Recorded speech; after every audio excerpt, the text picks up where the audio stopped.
Tired of intrusive ads disrupting your mobile experience? You're not alone. Welcome back to our channel. Today, we're showing you how to block ads on your Android phone without downloading any additional apps. Stay tuned to enhance your browsing and app uses. Ad-free. Let's dive in. Step 1. Delete advertising ID.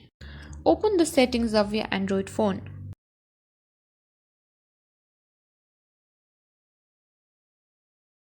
Now, go to Google.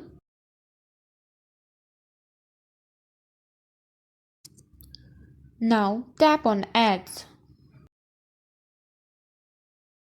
Select Delete Advertising ID. Confirm Delete Advertising ID. And this is how you block ads on your Android phone without downloading any apps. Your mobile experience just got a lot cleaner and faster. If you found this video helpful, don't forget to hit like, share and subscribe for more tips and tricks.